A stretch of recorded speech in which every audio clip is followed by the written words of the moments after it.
দালালের পরিস্থিতি খারাপ। দালালে 5 লাখ 7 লাখ করে নিয়ে নেয়, দেশে নিয়ে নেয়, কোনো কাফেলা দেয় না, কোনো কাজ দেয় না। বয়েরা এক রুমে 7 জন 8 জন, খাওয়া দেয় না, থাকা দেয় না।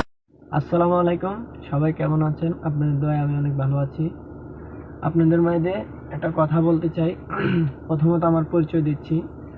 আমার জেলা খাগড়াছড়ি, থানা পানছড়ি, গ্রামের নাম মোল্লাপাড়া।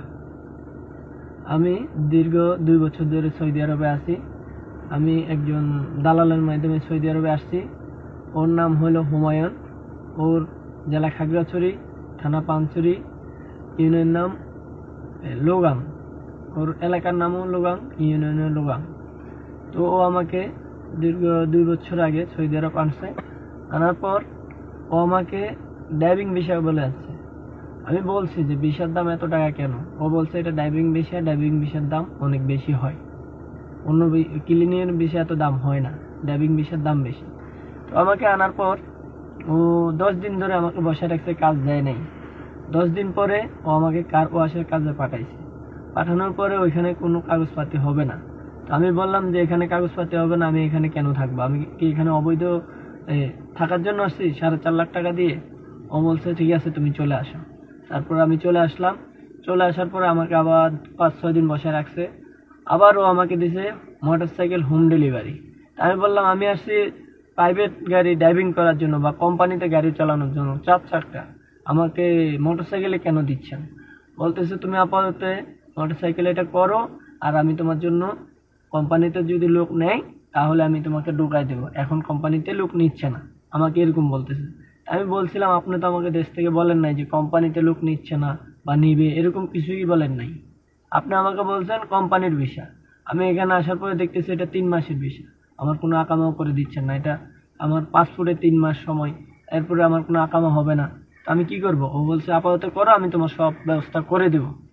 তারপরে আমি ওইখানে গেলাম, দীর্ঘ 1 মাস 18 দিন ছিলাম। ওইখানে কোনো কাগজ হচ্ছে না, ডিউটি দিচ্ছে না আমাকে। তারপর ওইখানে অনেক ভেজাল হয়েছে, অনেক লোক নিয়ে অনেক ভেজাল হয়েছে। পরে সব লোক বাহির হয়ে চলে আসতেছে। তো সব লোক চলে আসতেছে, আমি ওইখানে কি করব? তারপর আমি বলছি, ওনাকে জানাইছি, উনি বলছে তুমিও চলে আসো। আমি যেখানে ছিলাম ওকে বলছি যে আমার পাসপোর্ট দেন, আমি চলে যাব। ও বলছে যে না, পাসপোর্ট দিলে তোমার থেকে 5,000 রিয়াল দিতে হবে। তো আমি হুমায়ুনকে জানাইলাম। হুমায়ুন আমাকে বললো যে তুমি চলে আসো, পাসপোর্ট লাগবে না, তুমি চলে আসো।